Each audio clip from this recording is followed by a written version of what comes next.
Sira ulun dawuhi menika kula ketutupan tiyang kathah sanget. Petruk minggir aku arep tutupi. Pokoke tutupi. Endra aja nganti metu. Metu entek-entekke kuwi bintang film e. Aja nganti metu, Tru. Bathara Indra. Kita bakal nampa duka saka ulun yen kita ora enggal mangsuli kelawan Bagong. Bathara Indra niki ngestaken dawuh ulun.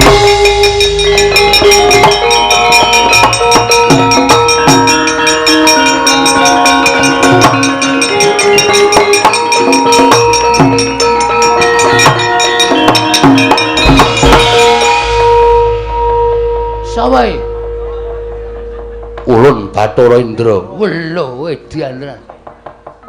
Ulun putra nomor 4 Iwang Pikulun Manikmaya Atmaja ingkang angka catur. Anake Bathara Guru ki pira? Akeh Bagong. Sapa wae sik mbarep sapa sik? Ulun dhewe mboya hafal. Aku dene hafal kowe anake Bathara Guru nomor 4 kok karo mbarepe kok ora hafal. Ulun ora ngerti. Iki piye kok malah do cacah jiwa iki piye iki? Wong arep tantang-tantangan kok malah takon barepe sapa ragile sapa barepe sapa ya ben barepe wis nyambut gawe ragile urung nyambut gawe ngono wae sampung. Bagong kok dituruti ora. Ngopo sampean? Ulun ora nrimakake. Ora nrimakake perkara apa? Perkara kita nggone swani kalian panjenenganing Iwang Pikulun Bathara Guru. Bagong bali apa ora? Ora. Kita bali ning jagat apa ora? Taunana windanana nek gamelan Lokananta ora mudhun ana ing ngalam donya neng ngarang kadempel aku ora arep tekan dindi. Tegese kita wani kalau panjenengan ulun. Apamu sing tawedeni? Ayo metu nang repat kepanasan Pak Bondo tanganmu tak rangket sikilmu. Tak lebokake ning kawah Candra Dimuka. Oke dikira aku wedi kok karo kowe. Apa dikira aku wedi karo kowe? Truk, Bathara Indra tandangi. Aku sing nandangi Bathara Guru. Yo manut wae.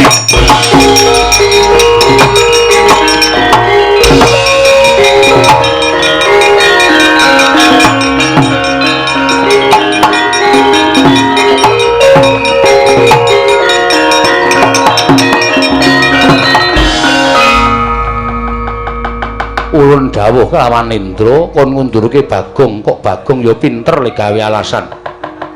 Isih tetep neng kene. Wah, cah pinter ya, cah cerdas e. Ayo, arep ngopo saiki? Tak jagani nang kene pukul. Sampeyan iki dewa wis malak lho. Kancane tangane loro kok sampeyan papat dhewe. Dobel ya sampeyan. Senengane dobel ya. Biasane siji mungsuh siji sampeyan mungsuh loro wae wani. Lah edan. Ya mau dipati iki piye iki? Bagong. Nun, sapa niki? Ya Madipati. Dewa tukang jabut nyawa. Sampeyan ra melu-melu. Apa dikira wau kula wedi karo sampeyan terus saniki sampeyan ngelekke karo kula terus aku dikira wedi karo kowe wae. Hah? Jabutan nyawane Bagong. Nek pancen iso jabut nyawane Bagong, pancen kowe dewa pengpengan. Mulya wae. Kampleng sisan. Lah edan iki. Ngopo iki? Teko ora. Melu-melu lan iki kewangi karo kowe. Dawuh karo Adipra Bathara Guru supaya maring aku ngambil. Ya kuwi gamelan Lokananta aku tak uring-uring. Aku nek nesu sapa-sapa tak uring-uring kok. Ora peduli ngewangi aku apa ora. Aku nesu ngene iki. Iki widodari wae. Inggih, kula widodari. Wah, widodari ana sing parah. Apa kaya ngono kok widodari? Widodari iki jebul ana sing elek. Ha, widodari iki werna-werna. Ha mburi kae widodari kok lemune ora jamak-jamak. Widodari iki mesti kaning wong wadon. Awak-awakane kudu ramping apik. Nek carane bodi iki biola. Kae bodi kok kaya bok. Pucuk bongkot ora ana nggih-nggihane. Engko ngopo kaya widodari? Ah ya wis ben, kae nggo nyediani dewa elek-elek. Kaya kowe kuwi. Hus. Kaya aku piye? Ulun arep kaya ngene iki widodarine sing ayu. Wah, dumeh dadi pengarep terus kudu ayu ra. Bagong aja kaya ngono. Mboten, pokoke kula kudu tetep njaluk gamelan Lokananta. Nek ora diparengake tetep kula ajeng ngamuk teng kayangan. Kita ora wedi karo Kawah Candradimuka. Mboten. Kawah Candradimuka niku ngerti karo kelakuane titah. Dadi nek umpama ana titah sing tumindake apik, cemplungke teng kawah mung merga saka karep sampean, merga sampean sengit karo titah wau. Kawah Candradimuka ora ngobong karo titah mau, mesti ora kobong. Nyemplung kawah ya kaya ning dedaratan, kaya ora kena geni. Ning nek pancen wong niku dosa tenan, ora usah cemplungke kawah, deleke nggon pinggir wae mateng menungsane. Ning Gandeng Bagong niki rumangsa kula ora salah. Kita salah merga wani karo dewane, merga dewa sing ora adil karo titahe. Sebab apa sampean bedak-bedake karo Semar? Sebab apa gamelan Lokananta ora entuk disuwun ngampil karo titah? Ayo, wangsulan. Semar ki dadi titah merga sampean sing menfitnah ning ngarepe Sang Hyang Pikulun Bathara Tunggal. Lho, kita malah ngerti. Ngerti wae, aku maca bukune. Bapak niku nyimpen buku. Autoglas. Autobiografi Semar Badranaya. Saka sejarah pertama niku sampean laire ndok, ngono. Ngerti ora? Sampean niku sing ragil dhewe dumadi saka kuningane ndok. Padha karo kula. Kula niki ya dumadi saka kuningan. Mula dados kuningane Semar. Ya jijiki saiki ora. Wong arek ting Cirebon sak penake dhewe. Ayo. Putihane dadi Semar, kulite dadi Tommy. Togok. Togok. Tommy joget. Kulite dadi Togok. Telu-telune anake Sang Hyang Bathara Tunggal. Merga nalika semana Sang Hyang Tejamaya karo Ismaya nedeng gladen peperangan, terus sampean wadul karo bapak sampean. Sang Hyang Bathara Tunggal, Kakang Tejamaya karo Kakang Ismaya gelut kepengin dadi dewaning para dewa. Sang Hyang Tunggal duka. Eyang Sang Hyang Bathara Tunggal. Kita kok nyebut eyang. Lho, aku anake Semar. Semar anake Bathara Tunggal. Bathara Tunggal ki Mbah Kakung. Dadi aku iso nyejarahke, kula iso nyejarahke. Sang Hyang Tunggal murka. Kok dadi kaya ngono pakartine Tejamaya karo Ismaya. Diperpeki wong loro niku, Semar kalih Togok. Ning jaman semana jenenge Tembok Maya karo Ismaya. Iya. Terus dikon mangan pagring Gunung Pagring Jagat sisih kulon karo Gunung Pagring Jagat sisih wetan.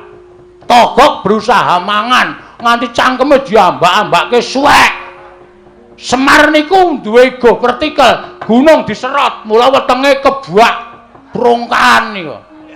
Nek arep nggo uruk mang bedel wetenge Semar. Terus do didukke nang kayangan. Kowe leha-leha dadi dewaning para dewa. Semar ngrekoso ning jagat ning kepengin nyuwun ngampil gamelan. Ora entuk iki terus saiki keadilanmu menyang endi Pukulun? Keadilanmu menyang endi? Sampeyan ora tresna karo sedulur, sampeyan ora tresna karo sedulur sing mangsia-sia urip ning jagat. Ming disili gamelane kok ora entuk. Wong kok le marak men kowe. Ya Madipati, ajar kowe. Ayo. Macem-macem. Aku dong tutuk lek koja. Inggih. Ngono. Lho, ya Madipati. Aduh, Pukulun kula malah tratapan. Kowe jajal njabut nyawaku. Aku isih urip kok jabut untumu modar. Blogegku kesadulita. Lit. Ma. Oh.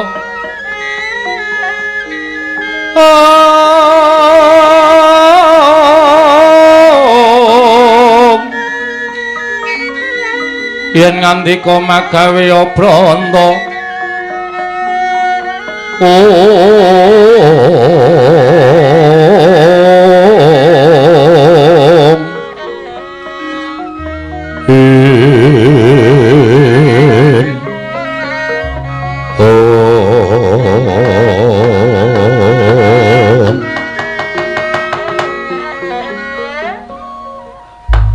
Kakang Narada punapi Ndara dasih rantamaning manahipun ing rahipun Manikmaya jumbuh kanan menapa ing sampun aturaken. Dalah.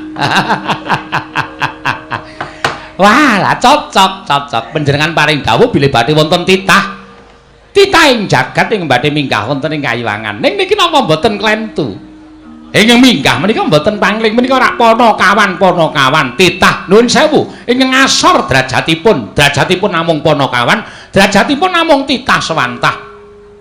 Namung kawula. Lah kok derajat minggah wonten ing Kayuwangan monggo tanpa taliwara ingkang saderengipun. Kakang Narada punapi? Nadyan mekaten Petruk lan Bagong menika atmajanipun Kakang Semar.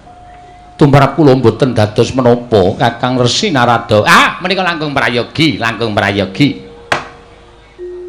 Kakang Narada katuran lenggah prayogi kula tak ndangu kalian Panakawan ingkang sowan. Nggih, adhi kula sumanggaken.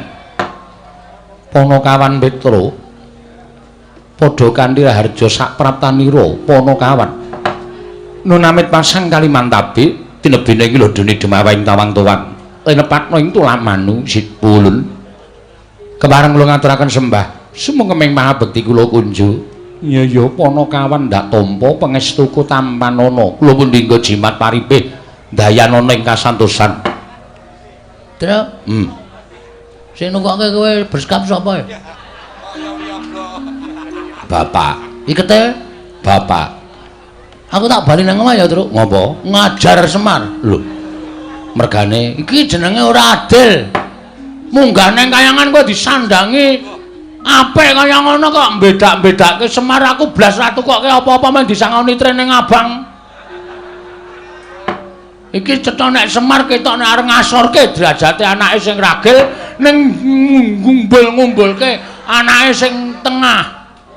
Lah kowe mau wingi dek dina Minggu kon teko none bapak ora teko. Lah ngapa? Do ukur seragam kok. Aku ro gareng wis ukur beskap, ikete ya wis ukur. Lah kowe kok ora teko? Semar-semari.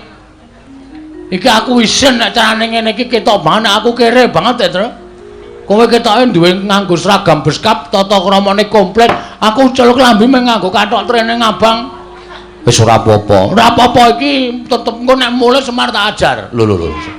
Aja ngono to, bapak iki bapakmu kok. Kowe iki ya arep digaweke iket, ning bakale ora cukup, kudu nganggo korden. Anggemu ndasku sak genthong ya. Kok dadak nganggo korden? Wong ukuran iket kok 86 ki sirah apa? Uteke gedhe. Panakawan Bagong. Wonten dawuh, panjenengan sinten? Lho. Ulun Bathara Guru. Lho, guru kok yaene muridé sapa? Iki mula mau nek tak jak ning repat kepanasan tak asaku omong gong iki sowan dewa. Dewa iki beda karo menungsa. Dewa iki sing nitahke awake dhewe. Iki Sang Hyang Manikmaya. Wah, Mas Manik. Manikmaya. Mas Maya. Manikmaya komplit. Bagong aja sembrana. Iki apa iki truk sound system nang kene iki? Dengkel kita ya, kayaknya kok padake sound system iki Bathara Narada, kami itu aning Kayuwangan. Wo sesepuh. Iya, aja sembrono Bagong iki Kayuwangan mengko ndak kualat ya. Engko ning nganti kowe iki tumindak sing ora prayoga ning Kayuwangan iki gone malati kabeh. Waduh. Tiwas aku mau nguyuh ning pelataran kono. Kowe kok ngonek abuh karemu lho, Gong. Asik lho. Kok malah asik ora. Kuwi sing tak ancam. Malah seneng ora. Panakawan Bagong padha arja sak praptaunira. Pangestunipun Iwang Pikulun Bathara Guru. Guru basa Jawa. Wilujeng nering sambikala bekti kula katur Sang Hyang Manikmaya. Ya Bagong ulun tampa. Pangestu ulun kebat kita tampani. Piye kuwi bahasane, Tru? Kok jarene Bathara Guru kok ulun? Ulun iki aku. Lho. Wis omong Semar urung kowe nek ganti ulun. Kusike to. Ulun iki aku. Heeh. Kowe iki kita. Oh berarti engko bancaan. Bancaan apa? Ganti jeneng? Ora. Ngene, tandani. Wis tau ning Banyumas urung? Nek aku ki Inyong, nek kowe ki Rika. Oh iya, berarti basane Dewa iki padha karo Banyumas. Ora. Piye ya? Pangestu ulun tampanana Bagong. Inyong tampa. Ah ngandel ora. Goblok to ora. Rika, Rika. Kowe biasa wae basa menungsa lumrah. Pangestunipun pukulan Bathara Manikmaya wilujeng bekti kula kunjuk. Iya Bagong ulun tampa. Oh, ulun tenan ta, Tru? Heeh. Pangestu ulun kita tampani. Sampun kita ulun tampa pukulun. Iya. Prayoga nunggon kita lungguh. Kita sampun boten kirang prayoga nggih kula lungguh wonten ngarsanipun ulun. Iya Bagong. Iya. Padha-padha. Aku malah wedi ego ngejak kowe. Santai wae, Tru. Petra kantong bolong padha raja sak prapta kita. Pangestunipun Hyang Pukulun Rada wilujeng bekti kula kunjuk. Ya Petra ulun tampa, pangestu ulun tampanana. Kula pun dinggo jimat paripin daeraning kasantosan. Dalah. Bagong padha raja sak prapta kita. Iki sapa, Tru? Dara Narada. Dewa kok kaya jog dengkulmu kowe. Pangestunipun Pukulun Bathara Narada wilujeng bekti kula konjo pukulun. Ayo ulun tampa, pangestu ulun tampanana. Ayo. Meriah pokoke. Meriah dengkulmu ora. Kok kaya renyah suarane kaya membahagiakan lho. Iki dewa apa iki? Iki ora dewa apa, kami tuwa. Sesepuh nek cara nggone dhewe Mbah Kaum. Wo. So nek genduran ngundang iki wae terus dengkul kita ora. Petruk iki ngandani ya ngawur kok ya. Ngene kok Kaum. Petruk kantung bolong padha raja sak prapta kita. Sang Hyang Pikulun Indra wilujeng bekti kula kunjuk. Ya Petruk pangestu ulun tampanana. Kula pun dinggo jimat paripih. Bagong padha raja sak prapta kita. Pangestunipun Sang Hyang Bathara Basuki ngawur. Indra, aku ora tau apal dewa-dewa iki. Bathara Indra wilujeng bekti kula konjo Bathara Indra. Ya Bagong ulun tampa. Nggih. Engkantun piyambak sampeyan. Lho. Dono Alekasina pun mati. Ngawur to. Kuwi dudu artis Indra Dono Kasina kudu ning Bathara Indra. Cip dengkulmu. Kondur tekan cip barang. Grup ya. Kula mbiyen sok nonton film sampeyan lho Bathara Indra. Lho. Ulun ora nate gawe film. Kaca aku bingung tenan iki. Aku sowan dewa bingung tenan iki mbok sumpah yakin ora tepung e. Mula kowe iki sok ketemu karo dewa. Angel ketemu karo dewa iki prosedure angel. Ha iya. Petruk padha kanthi harja sak praptamu. Ha iki sing bahaya iki, Go. Sapa iki? Yama Dipati. Yama Dipati iki tukang apa? Tukang jabut nyawa. Hah? Tukang jabut nyawa. Waduh. Ki nek kleru ngomong jabut nyawane ya, Tru. Ha iya. Pangestunipun Yama Dipati Pukulun bekti kula kunjuk. Iya Petruk tak tampa. Bagong padha raja sak praptamu. Wilujeng lereng Sambikala Pukulun Yama Dipati bekti kula kunjuk. Ya Bagong tak tampa pangestuku tampanana. Nggih, sanget anggen kawula mundi dadosaken jimat paripih. Kok alus nyawa e. Nek nganti kleru nyut ngono rekoso. Ha iya. Petruk padha raja sak praptamu. Panjenenganipun Pukulun Penyarian wilujeng. Bagong padha raja sak praptamu. Ndara nekula, hus. Ngawur wae. Suarane wis padha. Ayo suarane iki cilik ngono kae kok. Wo, ha sapa jenenge? Penyarian. Wo, Pak Carik. Wilujeng bekti kula konjo ndara Pukulun Penyarian. Iya Bagong, tak tampa pangestuku tampanana. Kula pundi bersisa. Mula ya ora salah aku nek kleru. Ha iya. Pangestunipun Pukulun Penyarian kula tampi andadosaken jimat paripih. Petruk dalem. Eneng apa Petruk? Sowan saka karepmu dhewe apa diutus dening bapakmu? Sowan kula menika mboten saking pikajengan kula piyambak. Namung kula menika dapur dipun utus dening Bapak Semar. Bapakmu ya gene. Ha nika ngeten. Bapak Semar menika etok-etoke niku ora gawe taman hiburan masyarakat. Mengkono ben nggih. Bapak niku tuku lemah jembar banget. Kula niku takon ajeng nggawa gawe apa to, Pak? Petruk, kula tak crita nggih. Iya Petruk ora dadi ngopo. Aku ngene iki jane mengarep gawe seneng ati ning para kawula. Min sing tangga teparo do momong anak kuwi ana apa papan kanggo momong bocah, kanggo nyeneng-nyenengke anak, lan kanggo nyeneng-nyenengke kulawarga. Oh, lah terus papan iki arep tak nggo papan ya kuwi wisata. Wisata, nggih. Hiburan. Wah iki nek matur karo dewa rada angel, Gong. Ora apa-apa, santai wae engko rak dewane do ngerti. Jare guru kok ora dong. Ayo engko siki alon-alon. Papan wisata niku papan sing kena kinarya nggih garing-garep penggaling para kawula. Mengkono Petruk. Nggih. Nggih menika dipun sebut Taman Karangkadempel Happy. Santai wae Truk, le mikir Truk, ora usah ngendelong pikirane. Disebutke apa anane? Ha pokoke Taman Wisata Karangkadempel. Niku werna-werna. Enten wong dodol. Teng mriku enten dodol dawet, angkringan, terus nika sing panjenengan tau prisa to? Tau nganglang jagat. Enten kaya ban motor gedhe banget, dhuwur banget. Ning nggo ngubengke bocah-bocah. Iya Petruk, malah ulun tau tate nyuwun priksa kalawan Kakang Narada, kuwi sebutane apa? Ah mboten ngertos. Mboten ngertos niku pancen teknologi anyar. Ha niku wonten niku werna-werna. Papan dienggo renang, papan dienggo nglangi. Sak piturute pokoke dienggo maem bebarengan kali para kawula. Niki pun dadi wis dadi Petruk. Pun kathah para kawula sing menapa niku? Rawuh teng papan wisata sing digawe karo bapak niku pun kathah.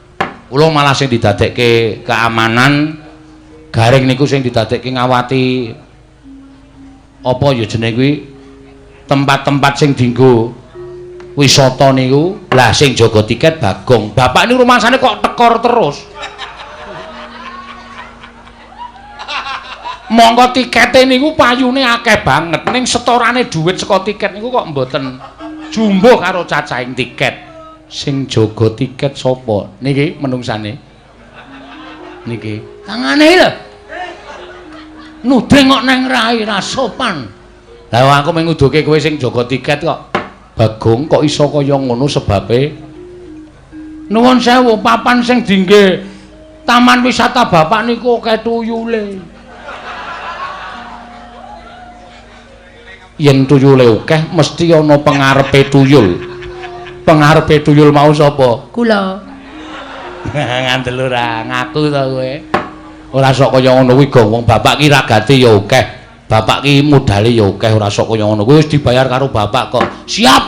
Mulai besok aku tertib to. Iya, dadi kowe iki nek ngapusi ngono kuwi jane malah konangan. Wong cacahe tiket ki per A misale 5.000 ngono kuwi iki tikete iki diitung 5.000 ping pira sing payu ngono kuwi diitung karo bapak.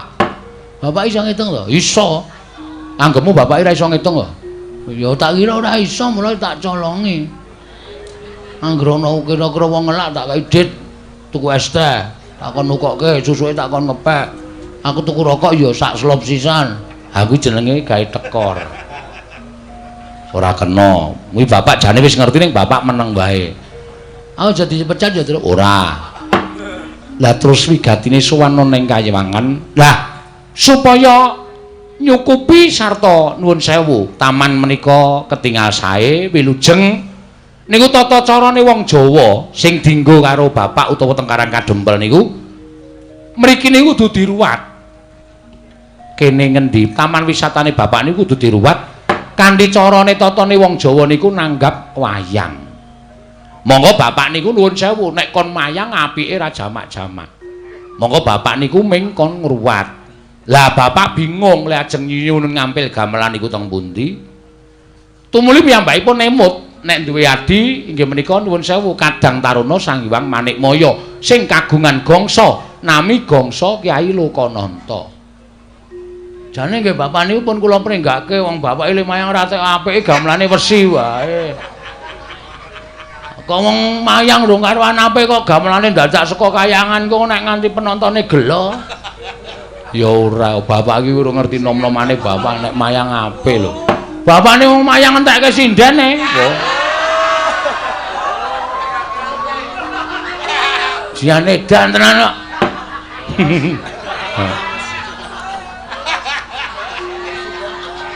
Mula saniki golek waranggana bapak niku kangelan tenan. Emoh do dijaki emoh ya. Ngawur Semar. Ampun gumujeng niku serius. Iya Bagong nggih. Ah niki terus. Iya. Dadi sowan kula menika diutus dening bapak nyuwun ngampil gamelan Lukananta. Komplit slindro pelok. Nek ajeng kepareng panjenengan sumun pukul Bathara Guru menika paring dawuh, bapak niku ken bayar ya manut, ken ngijoli apa-apa ya manut ning gamelan Lukananta kudu rawuh teng Karang Kadempel. Dadi srana syarat ngruwat bapak nggih menika taman wisata sing enggal supaya nir ing sambikala. Dados sowan kula kali Bagong menika dipun dawuh dening bapak supaya nyuwun ngampil wujudipun inggih menika gamelan Lukananta.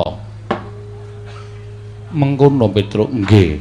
Mila dinten samangke menawi Hyang Pilun Bathara Guru kepareng maringaken matur sembah nuwun dene mboten nyuwun pangapunten. Kalih nek niki kula wis dikandhani bapak sekedhik arta dienggo pengenceng. Nek Hyang Pilun Bathara Guru kersa maringaken inggih menika gamelan Lukananta niku wajeng kula pede. Apa, Gong? Pede. Pede apa? Manjeri lho. Goblok. DP. Hah? DP. Ameng kuwalik kok. Ora pas kok ya. DP kok pede. Niku mboten ketang sekedhik, mengke pelunasanipun 7 tahun sakwise pentas.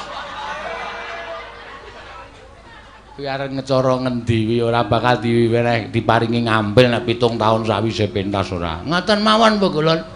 Kalih welinge bapak nek Hyang Pilun Bathara Guru niku kuwatir gamelan Lukananta niku kenging napa-napa mengke ditabuh para titah.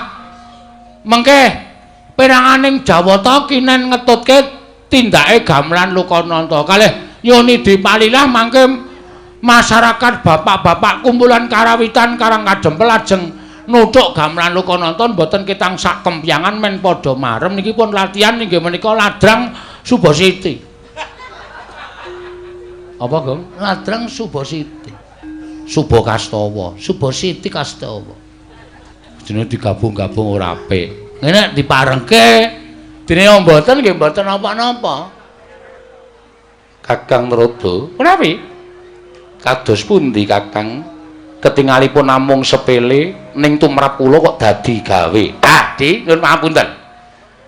Kakang Semar menika Kakang Ismaya, menika Kadang Paduka Werda. Mila menawi wonten bot repotipun Kakang Semar menika mesti pun Adi Prabu Bathara Guru sampun ngantos panjenengan menika awal maringaken ngampil gamelan Lukananta badhe kaboyong wonten ing Karang Kadempel. Malah tumrap kula menika satunggiling pakurmatan tumraping Adi Pramesti Bathara Guru. Ing atasipun paduka menika Kadang tinemu Taruna nanging tasih dipun penggalih dening Kadang Tinemu Werda inggih menika Kakang Ismaya.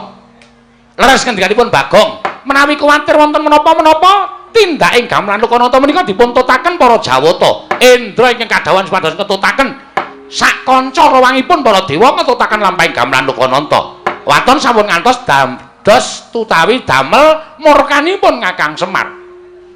Menawi ngantos paduka Adi Prabu Bathara Guru menika mboten maringaken gamelan Lukananta, mesti kemawon Petruk wangsul wadul kalian bapakipun. Nek nganti Petruk bali wadul karo Semar, dalah Semar ngamuk teng kayangan Warataya. Sapa sing arepane karo Semar Badranaya? Saya nek pun ngubal-ubal pusakane wujud entut. Wah, menika wah bebayane. Leres pukulan kula wingi bar opname 7 dina. Mergane dintuti Semar. Setan tenan. Lho, karo bapakne kok senengane ngono kuwi. Pas cangkeme. kon mijeti nggon sikil ki muni iki lho gong nggon bokong iki kok kaya linu-linu tak demek nggon bokong ki metu matut ngono pas banget lho langsung raiku biru kowe ora nilai to ora kowe iki cen setan kok kowe iki sedulur ning mungsa kowe iki wis bola-bali ngapusi lara wingi lara ngapusi tak tileki tak nei dituke tak golek tukoke jeruk ya rong dina mari karena kuwi teknik tak nggo golek dhuwit oh edian ora pancen aku edan ngaten Kakang nggih nanging ngantos Semar menika mangke murka ha Cobi sinten iki badhe wantun kalian Semar nanging tumrap kula menapa dipun ngendikaken Kakang Semar lumantar Petruk menika sampun nerak pacak nerajang perbatang nerak pacak nerajang perbatang perkawis menapa dipun menapak-menapakno Kakang Semar menika titah mangke riyen titah menika rak lairipun nanging batosipun Kakang Semar menika Jawata Sang Hyang Bathara Ismaya nanging wiwit nalika semanten sampun mapan wonten ing jagat sampun pinten-pinten abad laminipun mila Kakang Semar menika sampun dipun setrakaken boten dipun akoni dening kulawarga kadewatan nanging tetep dados titah sawantah mila menawi wonten jamak lumrahing titah ingkang wantun badhe ngampil dhateng uba rampe ning Kayiwangan tontonan ing Kayiwangan tonduke mawon kula mboten maringaken. Lah nuwun sewu lho. Menawi Paduka paring dawuh mboten maringaken menika mangke menawi Semar tumuli minggah wonten ing Kayangan malah mboten prayoga kedadosanipun. Langkung-langkung nek nganti anake Semar loro niki midhanget panjenengan mboten maringaken gamelan Lokananta bari kaboyong wonten ing Karang Kadempel. Lha nek bocah loro niki nganti ngamuk sapa sing arep nandangi kridane wong loro niki? Ora taya kowe. Petro niki anggap kaya ngeten iki ning Digdaya kliwat ukur. Luwe-luwe niki. Sing teng mburi kula sing mripate kaya ndok ceplokan iki. Niki nek wis muni nesu, sapa sing arep wani karo Bagong? Dalah. Lho niki napa? Ora edan ana dewa kok ditirokke iki nek ora Bagong ora lho. Inggih Kakang Trudo, nanging tetep badhe kula mboten nglilani menawi gamelan Lokananta kaboyong wonten ing jagat. Lah menawi ngaten monggo, monggo. Ning nuwun sewu, kula tunggak waru godhong dadap. Tegesipun menawi wonten menapa-menapa Narada ora melu-melu ora melu garap. Kula aturi ngraosaken piyambak. Kula semanggaken. Mrika sampun kula aturaken lho. Tunggak waru godhong dadap, Narada ora melu-melu, ora melu garap. Nek ana moga-moganing titah kalih menika kula semanggaken adhipun renggalang kridanipun Petruk kaliyan Bagong. Haripun sampun dipun utus dening bapakipun pados nyuwun ngampil gamelan Lokananta di Kakang Trudo kasinggihan mekaten. Petruk dalem mesti ki mau mesti wae Petruk wis midhanget. Nggih. Gamelan Lokananta kuwi tontonan ing kasuwargan. Oh nggih. Gamelan Lokananta kuwi wujute uba rampe ning kasuwargan, uba rampe ning Kayiwangan. Ora saben titah bisa nyuwun ngambil gamelan Lokananta. Nyuwun mapunten, Mbul. Ingin nyuwun ngambil menika sanes kula ning bapak. Sing nyuwun ngambil nika dudu Petruk ning bapak. Nadyan bapak kita kuwi titah. Nyuwun mapunten. Ngendikanipun para sepuh, ngendikanipun para pinter bapak menika mboten titah. Ning nika dewa Sang Hyang Bathara Ismaya. Nanging bapakmu wis ora dianggep kulawarganing kadewatan. Bapakmu wis dibuang ngono ing jagat tegese bapakmu kuwi dudu Jawata. Bapakmu kuwi mung titah semantah. Oh ngaten. Iya, dados kesimpulanipun keteranganipun kula nyuwun dawuh. Dipun paringaken apa mboten? Ana kawan Petruk, ulun ora mlayogyani, ulun ora maringake. Mboten maringaken? Ora Petruk. Nggih sampun mboten napa-napa. Gong, piye iki? Piye? Sukses ora? DPD saiki apa engko? DP PD ora. Di DP saiki apa engko? Nek wis siap DP-nen. Ning wong iki gamelan Lokananta iki ora dikeparengake tedhak ning jagat, ora entuk diboyong ning Karang Kadempel. Bagong, nun. Gamelan Lokananta mboya entuk diboyong marang jagat. Mboya entuk diagem dening bapakmu ning Karang Kadempel nggone bakal ngruwat papan wisata ing mapan ana ing Karang Kadempel Bagong. Keterangane pokoke intine gamelan Lokananta ora entuk digawa ning jagat, ngoten? Iya. Nek nganti kula lapor bapak, ulun ora wedi. Ulun ingkang bakal tanggung jawab. Berarti sampean mboten ajrih kali bapak kula. Ora wedi Bagong. Nek ngoten timbangane kula bali ning ngenten mawon. Entuk ora entuk ajeng kula suwun ngambil.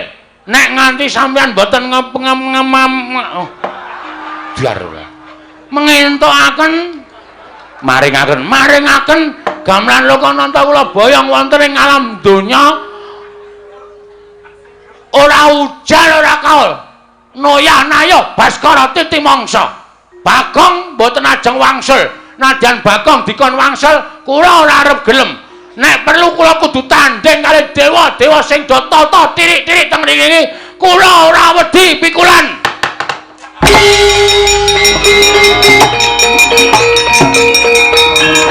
Minggir truk. Wedian kae.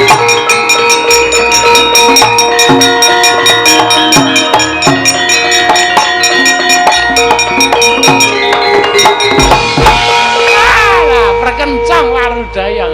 Lho. Lah cah edan tenan. Ning ngarepe dewa kok salto. Nandhake nek aku ban kuning karate. Nyepelekke ora. Kanthi dasar apa sampean ora ngeparengake gamelan Lokananta digawa ning jagat? Mongko sing nyilih Bapak Semar. Ora ngono kuwi pukulun. Bagong, ulun dewa, kita ora basa. Wis ora peduli. Tak basana nek mung ngargahi mangkele Bagong, ora wedi aku. Yen kita wani karo dewa apa kita ora wedi cemplungake ning Kawah Candra Dimuka. Kulina aku nek dicemplungke jugangan wae. Kawah Candra Dimuka, Gong. Ya Candra Dimuka napa? Neraka. Wit. Tenane to? Tenan. Kuwi papan dienggo nggodhog wong-wong sing salah-salah kuwi diobong ning kono. Ora wedi aku. Lho. Gong, ora edan. Ora wedi. Aku kulina cedhak geni gedhe. Aku kulina ngobong bata. Ora wedi aku. Panas wis ora pempan karo aku. Yen ngono kita wani karo dewa, sing tak wedeni apa mau Bathara Guru? Memper kowe ora ndek murid wong watek-watek akemu kaya ngono. Arep nganggo jeneng Bathara Guru nek ora tumindak sing apik mung disuwuni ngambil iki kelange apa ta? Kelange ana apa ta? Ora kela, mengko gamelan Lokananta tak kondurke ning kayangan wutuh. Sak kecere. Ora bakal ana sing cicir. Tabuhe ya wutuh, ora bakal tak ganti. Nggo ngopo aku? Aku ya duwe gamelan Lokadrim. Kamu Lokadrim kok tok pamer-pamerke kowe lha piye kempule kowe nek dituthuk iso kaya wong getah. He. Piye ra gleleng. Ning kempul tuthuk iso mubeng gayor. Kowe iki ngenani ndase sing kempul. Wong gamelan wesi dipamerke. Pamapan entuk mboten? Nek mboten entuk, kula ora wedi lho. Kula nek ngamuk teng kayangan niku kulina. Pun, paringke napa mboten pikulun? Tetep ora ulun paringake. Kepiye? Wah, Di, aku aturi anget lho, Di.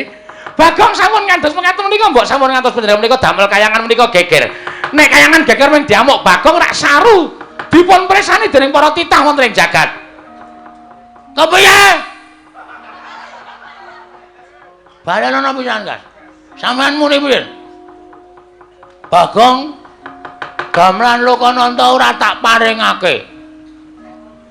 Kula saking mriki mencolot mriku menggunakan kekuatan tendangan tanpa bayangan. Sampeyan kena mesti muntah getih. Ya, Tru? Mbuh. Antel. Dewa-dewa sing ngarep do ngajak. Lho. Kuwi kon tringguh kok malah ngadeg ora. Parang mboten Kulun. Tetep ora ulun paringake. Kula hitungi 3 kejeping paningan. Nek Kulun tetep mboten maringaken, mboten wonten wiyosing pangandika paduka Hyang Adi Kulun. Maringaken gamelan Lokananta dhateng Bapak Semar kula boyong wonten ing Karangkadempel. Nyuwun pangapunten nek kepeksa Bagong mboten gadhahi tata krama wonten ing kayangan Bathara Indra.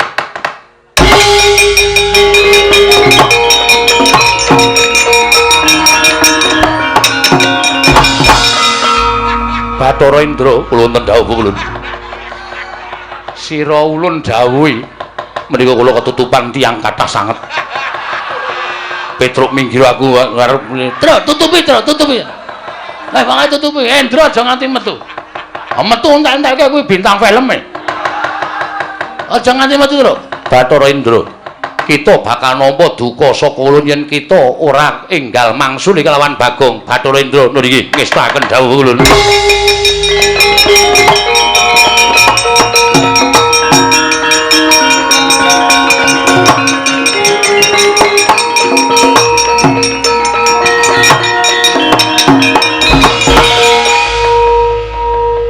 Sawae ulun Bathara Indra welo ediandran ulun putra nomor 4 Iwang Pikulun Manikmaya Atmaja ingkang angka catur.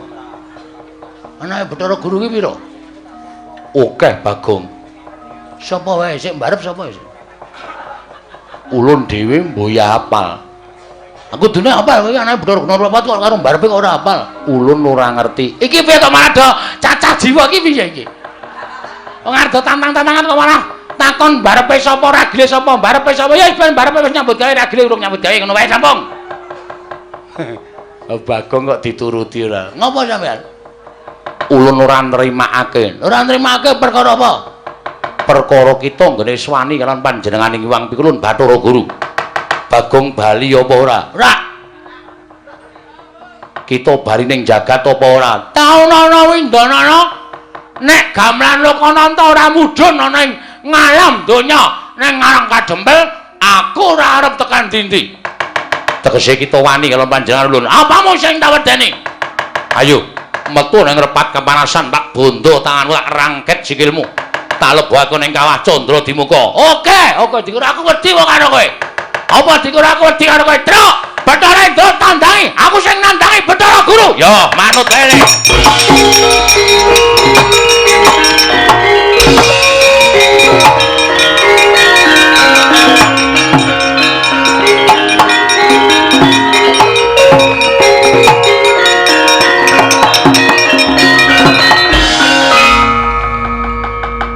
Ulun dawuh kelawan Indra kon ngundurke Bagong, kok Bagong ya pinter le gawe alasan. Isih tetep neng kene. Wah, cah pinter ya, cah cerdas e. Ayo, arep ngopo saiki? Tak jagani nang kene pukul. Sampeyan iki dewa wis malak lho. Kancane tangane loro kok sampeyan papat dhewe. Dobel ya sampeyan. Senengane dobel ya. Biasane siji mungsuh siji sampeyan mungsuh loro wae wani. Lah edan. Ya mau dipati iki piye iki? Bagong. Nun, sapa niki? Ya Madipati. Dewa tukang jabut nyawa. Sampeyan ra sampe melu. Apa dikira wau kula wedi karo sampeyan terus saniki sampeyan ngelekke karo kula terus aku dikira wedi karo kowe wae. Hah? Jabutan nyawane Bagong. Nek pancen iso jabut nyawane Bagong, pancen kowe dewa pengpengan. Muni wae. Kampleng sisan. Lah edan iki. Ngopo iki? Teko ora. Melu-melu lan iki kewangi karo kowe. Dawuh karo Adipram Bathara Guru supaya maringake ngampil. Ya kuwi gamelan Lokananta aku tak uring-uring. Aku nek nesu sapa-sapa tak uring-uring kok. Ora peduli ngewangi aku apa ora. Aku nesu ngene iki. Iki widodari wae iki. Inggih, kula widodari. Wah, widodari ana sing parah. Apa kaya ngono kok widodari? Widodari iki jebul ana sing elek. Ya widodari iki werna-werna. Oke mburi kae widodari kok lemune ora jamak-jamak. Widodari iki mesti kaning wong wadon. Awak-awakane kudu ramping apik. Nek carane bodi iki biola. Kae bodi kok kaya bok. Pucuk bongkot ora ana nggih-nggihane. Engko ngopo kaya ana widodari? Ah ya wis ben, kae nggo nyediani dewa elek-elek. Kaya kowe kuwi. Hus. kaya aku piye ulun arep kaya ngene iki widodarine sing ayu. Waduh meh dadi pengarep terus kudu ayu ra. Bagong aja kaya ngono. Mboten, pokoke kula kudu tetep njaluk gamelan Lokananta. Nek ora diparengake tetep kula ajeng ngamuk teng kayangan. Kita ora wedi karo Kawah Candradimuka. Mboten. Kawah Candradimuka niku ngerti karo kelakuane titah. Dadi nek umpama ana titah sing tumindake apik, cemplungke teng kawah mung merga saka karep sampean, merga sampean sengit karo titah wau, Kawah Candradimuka ora ngobong karo titah mau, mesti ora kobong. Nyemplung kawah ya kaya ning dedaratan, kaya ora kena geni.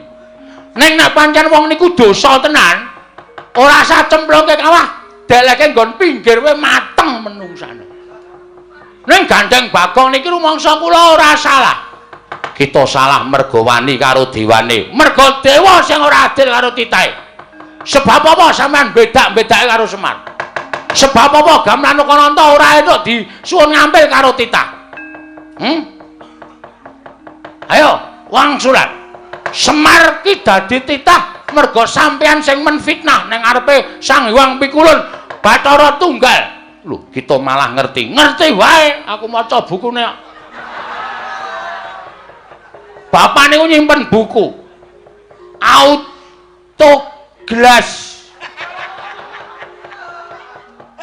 autobiografi Semar Badranaya. Saka sejarah pertama niku sampean laire ndok, ngerti ora? Sampean niku sing ragil dhewe dumadi saka kuningane ndok. Padha karo kula. Kula niki ya dumadi saka kuningan, ora gatos. Kuningane Semar. Ya jijiki sayu lah. Wong arek ting Cirebon sak penake dhewe. Ayo. Putihane dadi Semar, kulite dadi Tommy. Togok. Tommy joget. Kulite dadi Togok. Telu-telune anake Sang Hyang Bathara Tunggal. Merga nalika semana Sang Hyang Tejamaya karo Ismaya nedeng gladen peperangan, terus sampean wadul karo bapak sampean. Sang Hyang Bathara Tunggal, Kakang Tejamaya karo Kakang Ismaya do gelut kepengin dadi dewaning para dewa. Sang Hyang Tunggal duka. Eyang Sang Hyang Bathara Tunggal. Kita kok nyebut eyang. Lho, aku anake Semar. Semar anake Bathara Tunggal. Bathara Tunggal ki Mbah Kakung. Dadi aku iso nyejarahke, kula iso nyejarahke. Sang Hyang Tunggal murka. Kok dadi kaya ngono pakartine Tejamaya karo Ismaya. Diperpeki wong loro niku, Semar kalih Togok. Ning jaman semana jenenge Tebok Maya karo Ismaya. Iya. Terus dikon mangan pagring Gunung Pagring Jagat sisih kulon karo Gunung Pagring Jagat sisih wetan. Togok berusaha mangan nganti cangkeme diambak-ambake suwek. Semar niku duwe go vertikal, gunung diserot, mula wetenge kebuak prongkaan niku. Nek arep nggo uruk mang bedel wetenge Semar. Terus do didukke nang kayangan. Kowe leha-leha dadi dewaning para dewa. Semar ngrekoso ning jagat ning kepengin nyuwun ngambil gamelan. Ora entuk iki terus saiki keadilanmu menyang endi Pukulun? Keadilanmu menyang endi? Sampeyan ora tresna karo sedulur, sampeyan ora tresna karo sedulur sing mangsia-sia urip ning jagat. Ming disili gamelane kok ora entuk. Wong kok le malak men kowe. Ya Madipati, ajar kowe. Ayo. Macem-macem. Aku dong tutuk le koja. Inggih. Ngono. Lho, ya Madipati. Aduh Pukulun kula malah tratapan. Kowe jajal njabut nyawaku. Aku isih urip kok jabut untumu modar. Ompong kabeh kowe. Oh. Kowe ya ngati-ati lho ya Madipati, ngati-ati. Sembrono tenan. Kok tekan semono kok mung ngitung kowe. Nek Semar karo Tejamaya anu Siwa Togok gelem dadi dewa, kowe kapan dadi dewa? Ora kelakon kowe. Ora kelakon ana Sang Hyang anu Manik Maya, catur bojo. Nilakanca. Kurang ajar to karo dewa kok ngunekke sak pinake dhewe. Sang Hyang Purwacarita, Purwareja, Purwakerta. Ora ana. Rumangsane ora. Ning kok saiki mbayang dadi dewa sombongmu minta ampun. Kemewat kaya ngregem jimat. Awa dikira titah kaya Bagong iki rawani gawe kisruh kayangan. Tak enteni telung kedeping paningal kowe ra menake gamelan Lokananta, aku ngising sanggon-gon.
Tobat.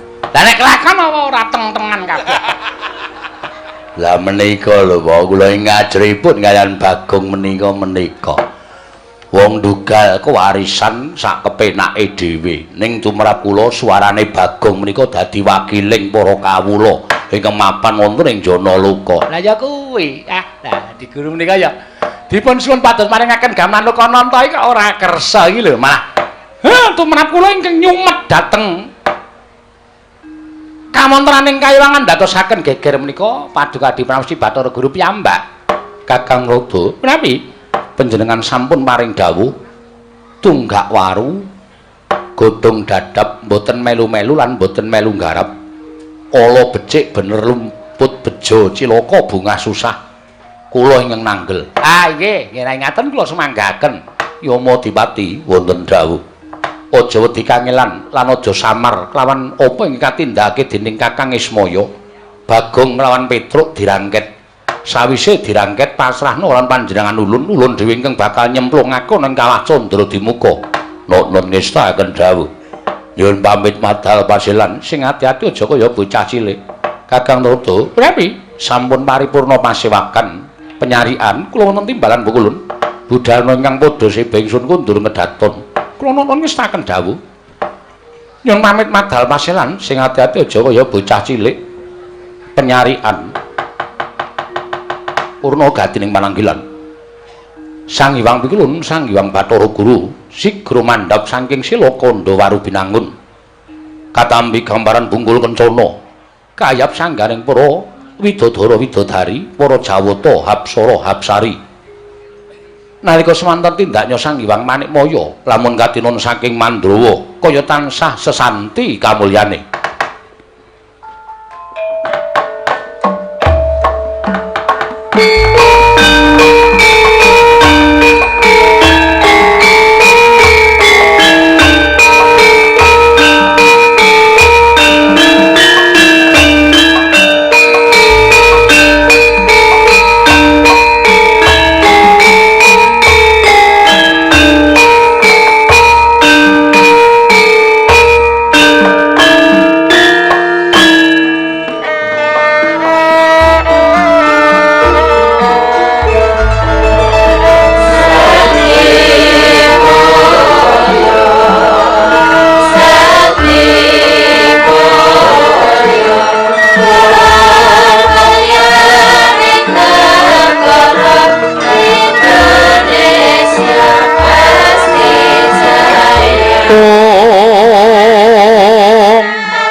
bawang keperanggul mung kowe ngayuda kepapang bawatnya bentar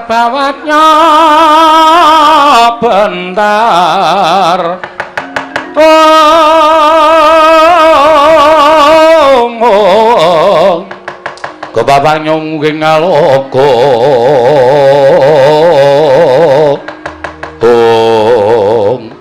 Petro kantong bolong pukulan Sang Hyang Bathara Indra kowe titah ingkang nyula wetha wani nantang karo Bathara Dewa wani gawe geger kayangan Suralaya apa wis serep nyawamu nyuwun pangapunten tinimbangane kula wangsul didukani kalih bapak namung kepengin nyuwun ngambil gamelan Lukananta ewa dene para dewa kok mboten maringaken lah niki kula sing rumpang ngrasake nek para dewa niku mboten adil pun kula sejarahke Bagong wis nyejarahke Atagong dumadine bapak dumadine Siwa Teja Mantri dumadosipun pukulan Sang Hyang Manikmaya tak kira mboten luput napa sing kula aturake pikulun Sang Hyang Bathara Guru ning tetep mboten maringaken wujuding gamelan Lukananta nyuwun pangapunten arepa Petruk niku persasat mangke remuk disawurke putung dibandemke teng kayangan ning bapak ajeng kula labuhi pati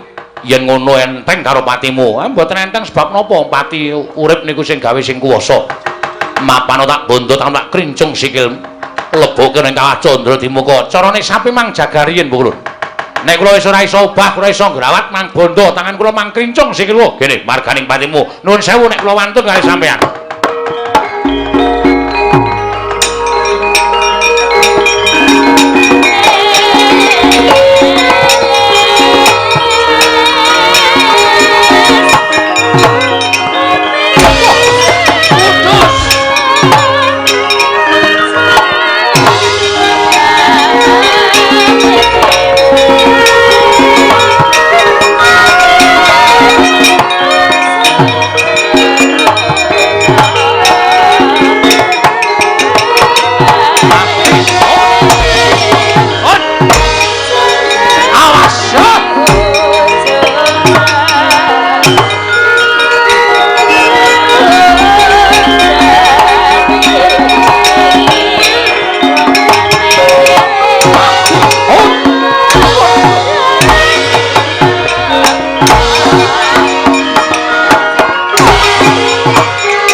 Pangmita kang kinare wangsit pindha kombang ngajaping tawang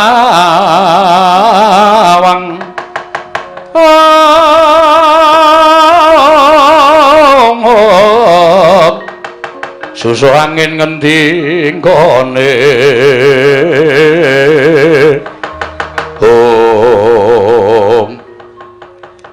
Kakang Bathara Indra Yayi Bathara Brahma ora usah dadak nganggo petungan yen dipetung anake Semar kuwi ya tanpa beda para Jawata mula ora aneh yen to kekuatane ngedapi-dapi mula tak suwun Kakang Bathara Indra nggunakno daya kekuatan utawa pusaka supaya enggal rampung nggone ngendharat kelawan Panakawan Bagong lan Petruk tibanana pusaka kadewatan Slendra Bawana Yayi yen pancen kaya ngono kang dadi ngendi atur ing sadi kelawan pun Kakang Petruk lan Bagong bakal tak tegani tak tibani pusaka ora lumpuh Petruk lawan Bagong meguru karo anake Semar mangsa baranga Kakang Bathara Indra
mati kok. Hah? Mati aku. Kaya kena jemparing dadaku kok. Kekuatanku ilang kabeh ya, Gong. Aku iso omong ngene iki ning ngobahke jenthik wae ra iso. Aku ya ae. Semuk dadi lemes kabeh ngene iki. Kowe nggo obat kuat ora nggowo. Men iso obah. Obah wae aku wis seneng lho jane. Ayo sambato. Kena daya kekuatan pusaka kaendran ora lumpuh aja tundang Bathara Indra Petruk. Lah sampean sombong. Sampean umuk. Ayo nek wani tangan kosong. Truk. Awak madhep rono angel. Otot bebayu kaya ilang kabeh iki piye iki? Mengkari mata tok sing ketap-ketip. Wah cilaka ya aku ya ngono iki. Wah wis mati iki cecok cemplungke kawah Candra di muka. Ora sawedi karo mati le. Nek perlu awak dhewe mbelani bapak tekaning pati, awak dhewe nyemplung kawah. Nek pancen awak dhewe engko petungane karo sing gawe urip ki ora salah. Kawah Candra di muka ora mempan mobong karo awake dhewe. Tenane? Tenan. Kuwi buku ngendi sing ngomong ngono kuwi? Lho, nyatane jaring para kiai, para pepundhen kae nek wong ora salah cemplungke kawah ki genine ora kuat ngobong karo awake dhewe. Muga-muga ngono ya, Tru. Ah iya. Ayo saiki nglawato. Kula mboten saged nek pancen sampean kendel tenan. Ayo. Mangluari kekuatan samsing tiba teng awak kula. Ayo. Aku culke kayak ana kekuatan Bathara Indra sasik kaya. Wila suarane Bagong kok isih kaya ngono. Sapa kuwi? Bathara Brahma. Weh. Kowe dewa apa kowe? Dewa geni. Nah aku nyilireke. Lho. Dewaning geni kok cilirek. Mesti kowe kejaba kuwi kowe nggo gas bareng to kowe. Wah, Bagong ki pancen omongane nganyelake. Sapa kuwi, Truk? Bet ketoke Yama Dipati aku nyawang saka kene kok sandangane. Kae rasa kon melu-melu kok njabut nyawa cilaka, Truk. Ayo sambato kowe ora iso glawat tak jabut nyawamu. Wis aja kesusu Yama Dipati nek ora mau dadi jabut ya. Bagong. Pancen cangkeme elek kok Bagong ora. Wis kowe ora iso glawat tak bondo tamlak krincung sikilmu. Kowe tak bondo tak aturake Wang Pikulun Bathara Guru nampa pidana Petruk. Pun kula saniki wis ora iso apa-apa. Mangnapake ora apa-apa. Truk. Kirim SMS karo Semar. Lho. Tanganku ora iso obah lho kok. HP iki ning ngesak ning ora iso obah. Nek iso aku kirim SMS karo bapak, Pak, aku tulungono bapakmu sing munggah kayangan ngamuk. Piye ya carane iki? Ha wis sakdi pasrah wae iki ora iso piye-piye iki. Wah cilaka tenan iki. Mati tenan awake dhewe. Ora usah nangis, ora usah nangis. Ora usah nangis dasmu. Anakku cilik-cilik. Anakku sing cilik dhewe iki lucu, Tru. Iki ngerti kaya ngene ya aku ora melu. Gong. Belani bapak iki diantepi rasa gembeng. Oh, cah jiri ora. Ora bojomu ora ya isih to ora ya dopeni bojomu to? Gareng urip, Petro. Lah ngopo? Ora ngerti to. Gareng ki seneng karo bojoku. Oh, berarti lek nangis ki wis melang nek bojomu dipek gareng. Ora apa-apa men gareng men kecingkrangan uripe. Nguripi bojo siji wae rekoso kok arep bojone loro aneh-aneh ora. Wis diantepi atine. Oke. Semangat. Semangat. Mati ra apa-apa. Wah ya aja. Mati ora apa-apa. Ora apa-apa diantepi wae. Yai Bathara Brahma Yai Bathara Yamodipati. Petruk dibondo tangane Bagong, bondo tangane aturke Sang Hyang Jagat Girinata. Yo ngestoke dawuh Kakang Bathara Indra.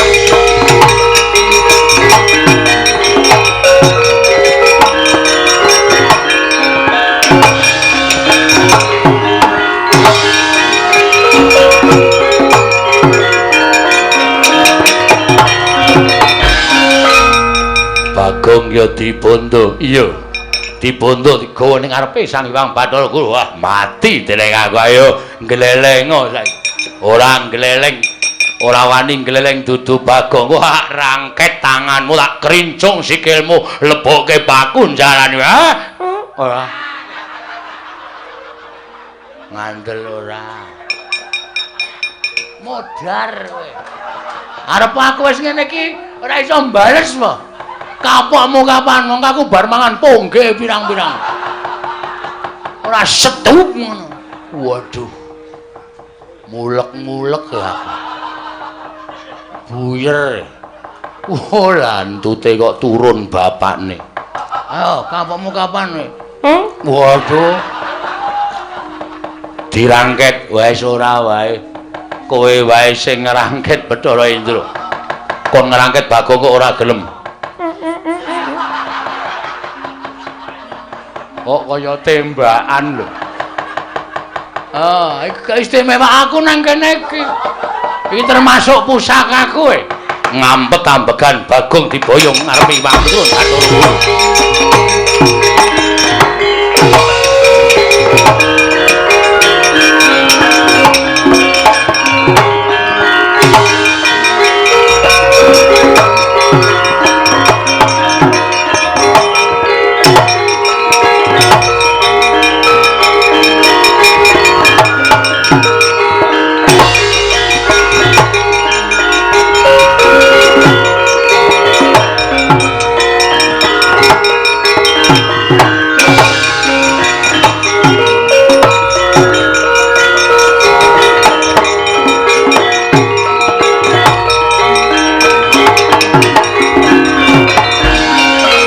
Tan samar pamoring sukma sinukmaya.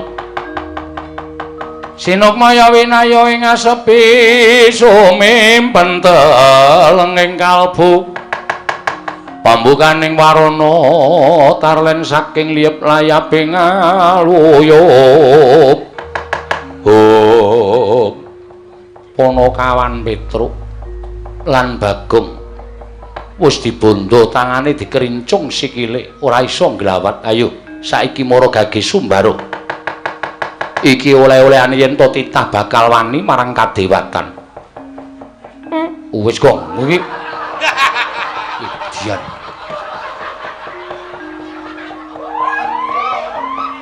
Bathara Indra wonten dawuh pukulun kok ora mbok plotot wetenge. ing atasku ning Bali Martiu Kundha manik. Asem aku mampu dhewe, Truk. Mumet aku. Salah ora. Edan kok kowe iki ora. Wis pokoke mumpung arep mati tak entek-entekke. Ndak engko malah dadi sangu malah ora prayoga. Kita bakal ulun cemplungke ning kawah Candra Dimuka. Mboten wedi, kula mboten ajri. Mang cemplungke teng kawah Candra. Cemplungke saiki. Nyakit kowe. Licik kowe Bathara Guru. Nek pancen wani ayo aku balekno kekuatanku kaya mau. Obrak-abrik tenan kaya. Aku ora wedi lho Bathara Brahma, Bathara Indra, Bathara Yama, Dipati. Ora wedi kabeh aku. Ning caramu ora kaya ngene iki lho. Gong. Ora kuat Heru kok. Oh. Tak kira nek Bathara Guru. Ayo, balekno kekuatanku. Nek pancen kowe wani, balekno, ora wedi karo sapa-sapa aku. Heeh. Sampeyan ora maringake gamelan Lokananta, tetep kula kali Bagong ajeng ngamuk teng Kahyangan Suralaya. Tetep kula ajeng ngamuk. Kita nadyan sumbar kaya ngapa ora bakal bisa nglawat sumbaro petak acio-cio. Wah, basa Korea bareng. Apa, Gong? Basa Korea. Petak acio-cio. Iki basa sastra Jawa iki bidalang biyen iki sok muni sumbaro petak acio-cio ngono kae. Petak acio-cio. Ciak bulu cuek-cuek ciak-ciak. Ini dian ora. Bathara Indra kula wonten paring adhawuh. Aja nganti digawe macak. Kowe terus arep dipacak ora. Kuwi basa Jawa iki. Panakawan sak karone iki cemplungna ning kawah Candra Dimuka. Terus wis to meneng. Santai. Santai piye? Mati tenan iki, Truk. Pokoke pasrah, ikhlas karo pasrah. Oh, alah. Ora mulih tenan iki aku, Truk. Wis ora ketemu karo sayangku. Waduh. Sapa? Bebek. Waduh. Bojomu bebek, bebek senengmu. Bebek kok, bebek. Oh, ayo. Bathara Indra cemplungna ning kawah Candra Dimuka niki ngestakaken dawuh. Nanging pukulun ora usah dadak sira wani tambuk perkara iki ulun ingkang bakal nanggung perkarane mati dening aku Punaka Ampit.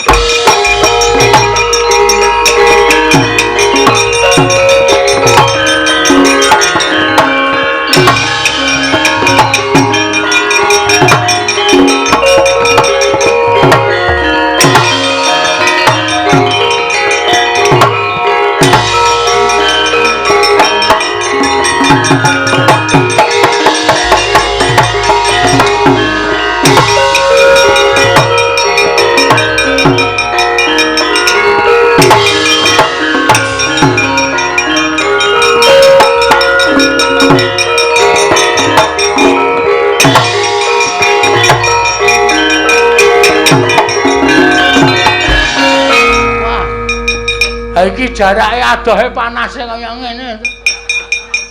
Santai malah awak dhewe ora ngrasake lara kok. Bung mati. Jare nek ora salah ora wuk.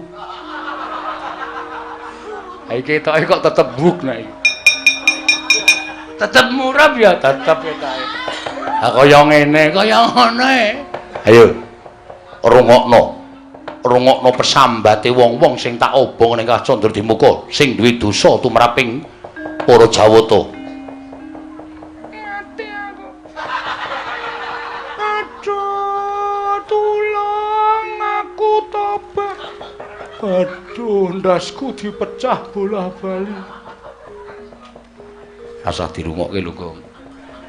Aduh, tanganku diketok bola-bali. Aduh, gegerku disetlika. Ketoke ngapusi nek iki, Tru. Ha kok ngapusi? Mosok kene ana wong dodol setlika?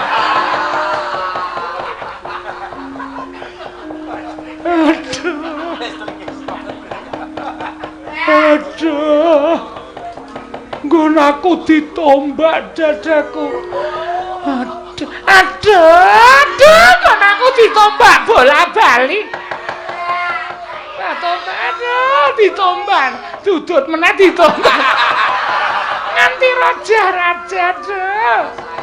Rasa dirungokke lho, Gong. Wah, aku saya suwe saya tratapane, Tru. Kuwi mbok cangkeme do kon meneng, Tru. Aku iki sukma sing dipala sing diajar kok kon meneng piye ora? Mati dening aku. Polo kan Petruk cemplung ning Kawah Candra Dimuka. Petruk sik mawon. Iya. Kowe sik ya, Tru. Kowe iya ngopo? Bakal ya wong loro kok aku sik. Aku kan ndelok lemu ngolet-ngolet e. Ngolet-ngolet kena geni modal ora Mati dening aku.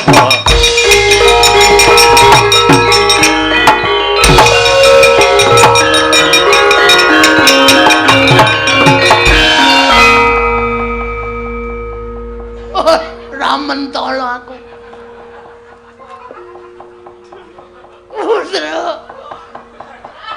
Petruk. Bareng kobong kok rambutmu mabuk. Kok pindhole mabuk. Aku rasa to cemplungke, aku tak nyemplung dhewe. Nyemplungo. Tulung plotroke katroku. Kok dadak nyosok nyemplung telesan. kuwi geni kok telesan. Wes jaluk pamit, Truk, tak tututi, Truk.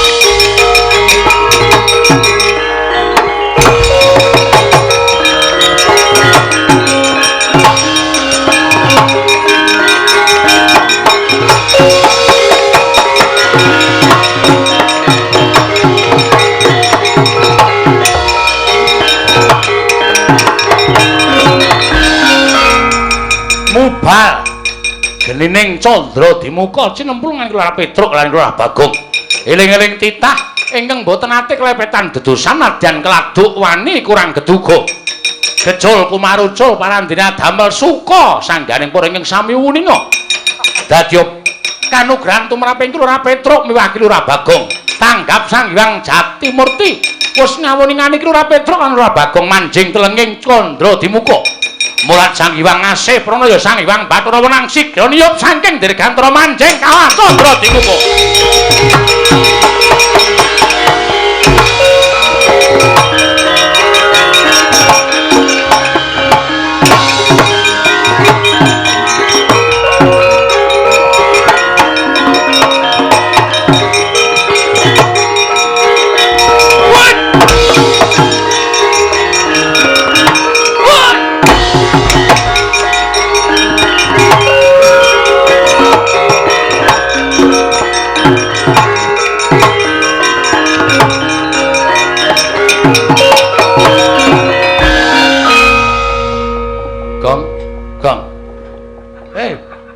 Wis mateng po?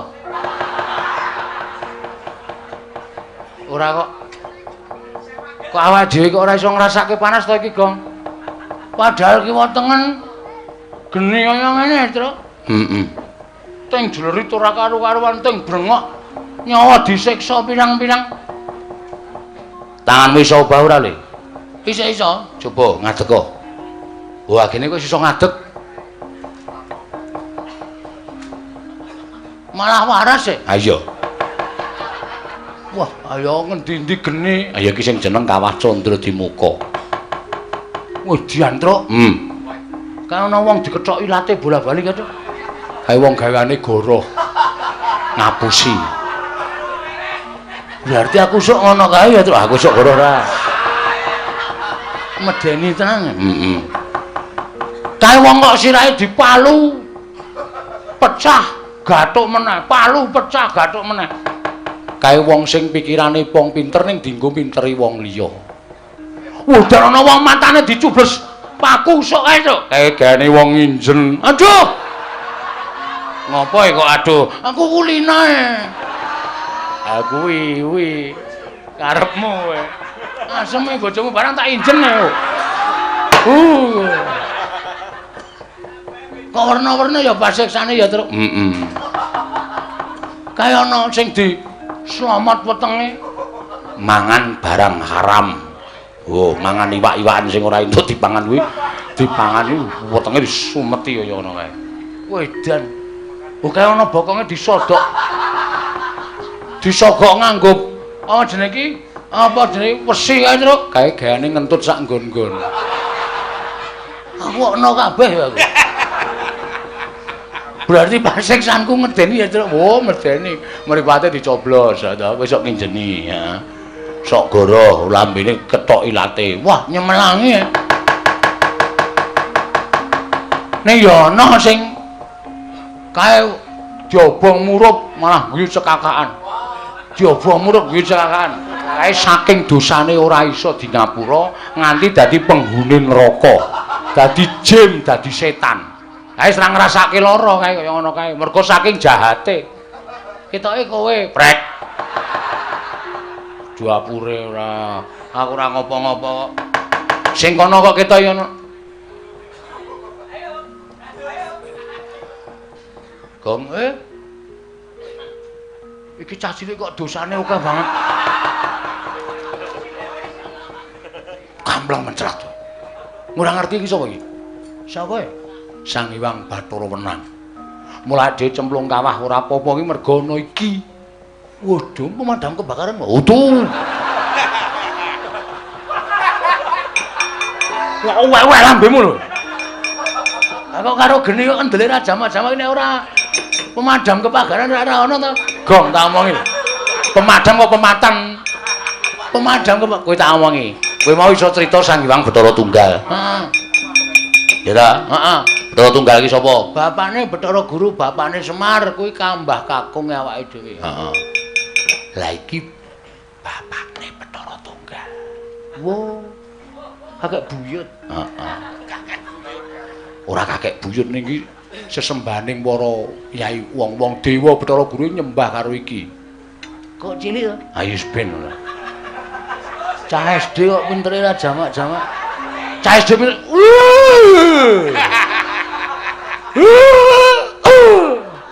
Ngapa ya, Truk? Jengkel karo aku. Kowe meneng rasah cerewet, aku tak matur. Oke. Wong anggere nyambung rebut tak sikut cangkemmu wit. Meneng.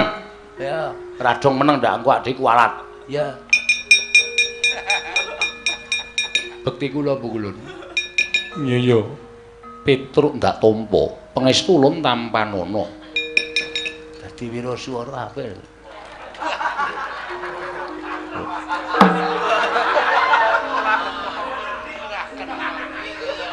Cilik kok suarane gandem. Dadi MC wae, Truk. Ning bermiarsi. Ana kowe lunga ana, kok cedhak sing dikethok ilate ke. Gah! Ngono ilatku malu dikethok. Aku iki cerewet kok nang ngene. Meneng sih to? Bekti kula Bukulun.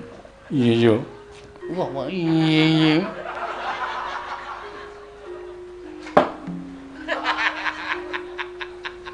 Petro dalem Bukulun.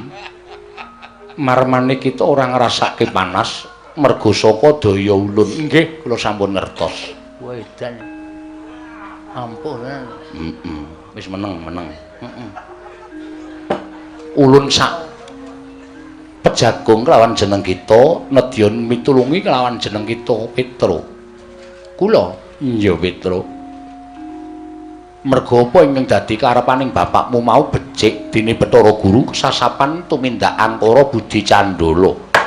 Bathara Guru ingkang duwe watak sewenang-wenang dheweke ngrumangsani dadi dewaning para dewa, tumuli ora tresna asih kelawan titahe kuwi kleru. Nggih, Bukulun. Mula ulun ingkang bakal paring pitulungan kelawan jeneng kita. Matur sembah nuwun tanpa pepindhan. Nanging sadurunge kita ayo ulun entasake saka ing kawah Candradimuka, kita ulun kanthi ana ing Ngundarandir Bawana Petro. Sakmenika? Iya, Petro. Ha nggih nderek mawon. Ing kantong bolong yen ora apa-apa. Eling ana satriya Wiratamtama.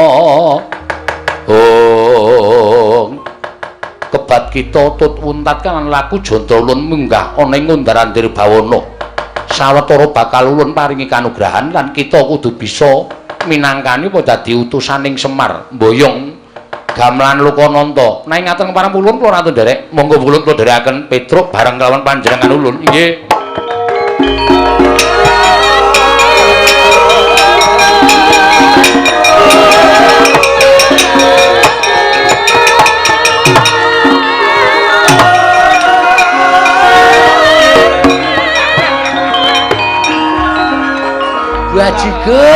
Bajigur. Petro iki ora sadar ya. Petro ki hilang ingatan ya. Nek nggawa aku. Dijak karo si sama mau cah SD mau. Petro ayo neng kantor kepala sekolah, monggo kula dherekaken. Lah kok lali nek aku nang kene. Weh, lah penyakit. Wis, piye iki aku nang Kawah Candra di muka mongko ora ana sing mitulungi karo aku. Gong, yo. Mangkat. Kae uteke ra dinggo ya, Jan. Komeng yo mangkat.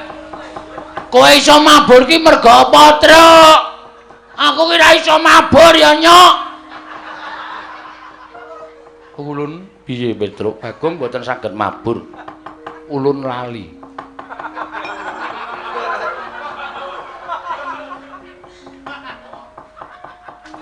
Kae ngopo cacile kok ngambung bathuk barang. Wis dinehi kekuatan mabur sak goblok. Wah, timblis kok kene modar ora. Yo. Nanti. Kalasan. Ngundarandir bawana. Melu ya, Truk? Mabura.